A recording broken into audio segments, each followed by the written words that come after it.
안녕하세요. 백인의 배우 세계 문학을 읽다 낭독을 맡은 배우 오지혜입니다.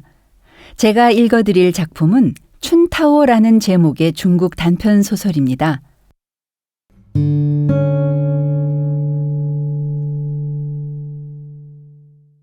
올여름은 유난히 더웠다. 거리에 등이 켜진 뒤에도 골목 입구의 싼메이탕 장수는 마치 창을 하는 아가씨처럼 놋그릇을 들고 공연을 펼쳤다. 커다란 폐지 바구니를 짊어진 여인이 그의 앞을 지나쳤다.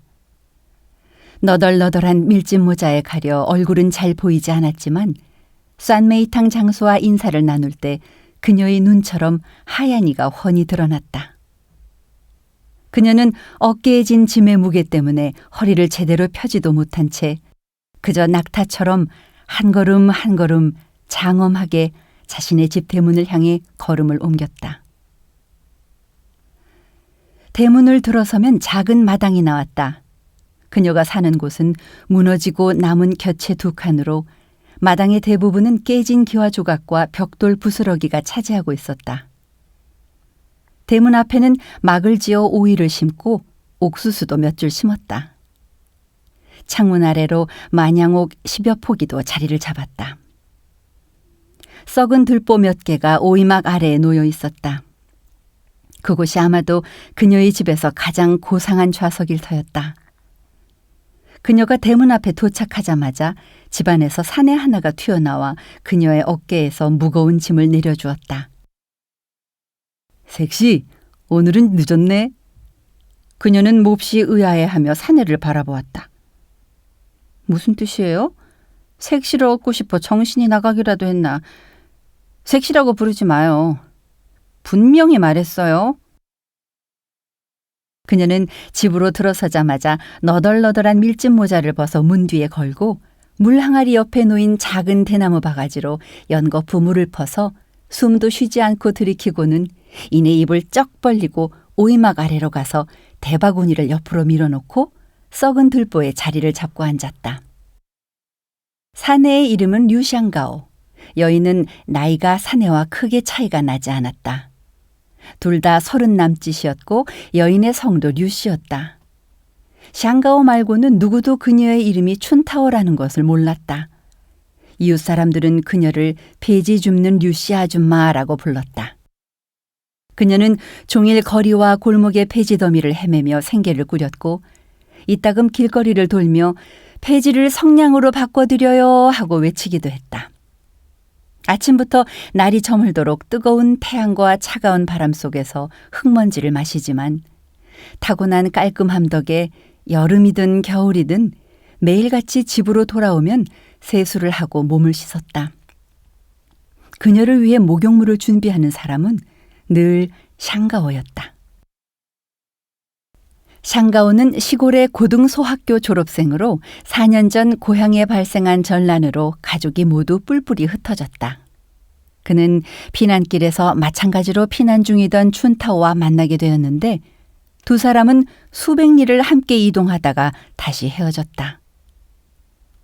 사람들을 따라 베이징에 도착한 춘타오는 종부 골목에 사는 어느 서양 부인이 경험이 없는 시골 출신 하녀를 구하는 자리에 추천을 받아 일을 시작하게 되었다. 부인은 춘타오의 빼어난 용모를 보고 그녀를 몹시 마음에 들어 했다. 바깥 주인은 양고기를 즐겨 먹고 만토우에도 버터를 바르며 차에는 우유를 넣어 마시는 사람이었는데 춘타오는 바깥 주인이 오갈 때마다 풍기는 누린내에 도무지 적응이 되지 않았다. 하루는 주인이 그녀에게 아이를 데리고 산베이지 화원에 다녀오게 했다. 그곳에서 그녀는 주인 집에서 나는 냄새가 마치 맹수의 우리에서 뿜어져 나오는 냄새 같다는 생각을 하게 되었고 그러자 더욱 견디기가 힘들어졌다. 결국 2달도 채 되지 않아 일을 그만둬 버렸다. 이후 평범한 집에 들어갔지만 시골 사람에게는 남의 집 종살이가 영 몸에 익지 않았다. 결국 구박을 견디다 못해 일을 시작한 지 얼마 되지 않아서 다시 관두고 말았다. 그렇게 곤궁에 처했을 때 그녀는 스스로 폐지를 줍는 일을 선택했고 하루하루 먹고 살 수는 있게 되었다. 춘타오와 헤어진 뒤 샹가오의 삶은 아주 단순했다. 저저우에 도착했지만 가족은 찾을 수 없었고 아는 사람을 몇 만나기는 했지만 자신이 피난 온 처지라는 것을 알고도 딱히 함께 지내자는 기색이 없었다. 그는 어쩔 수 없이 다시 베이징까지 흘러들어갔다. 다른 사람의 소개로 골목 입구에서 싼메이탕을 파는 라오우를 알게 되었는데 라오우는 그에게 지금 살고 있는 낡은 집을 빌려준 사람이다. 그런데 어느 날 라오우가 다른 사람에게 세를 주었으니 다른 살 곳을 찾아보라는 것이 아닌가. 샹가오는 별다른 직업도 없이 라오우를 도와 물건을 팔고 계산을 거들면서 공짜로 사는 대신 일을 해주고 두 끼 밥을 얻어먹는 것이 전부였다. 춘타오의 폐지 수거는 날로 규모가 커졌다. 원래 지내던 곳에 사람들이 짐을 쌓아두지 못하게 하자 하는 수 없이 더성문 담벼락을 따라 살 곳을 찾아 나섰는데 문을 두드리고 보니 바로 자신이 알던 류샹가오가 나온 곳이다. 춘타오는 복잡한 수속은 생략하고 곧장 라오오에게 집을 빌린 뒤 샹가오도 함께 남아서 자신의 일을 돕도록 했다. 그것이 3년 전의 일이다. 샹가오는 그를 몇 자 아는 덕에 춘타오가 주워오거나 바꿔온 배지 속에서 그림이나 높은 사람이 쓴 주련, 서화 따위 그나마 좋은 값에 팔 수 있는 물건을 골라낼 줄 알았다. 두 사람이 힘을 모으자 사업은 더욱 번창했다. 샹가오는 가끔 춘타오에게 글자를 가르치기도 했지만 별다른 성과는 없었다.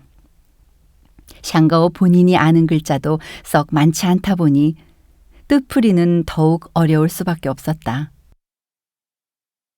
그들이 함께한 지난 몇 년간의 삶은 원앙에는 비할 수 없더라도 한 쌍의 참새와는 견줄만 했다.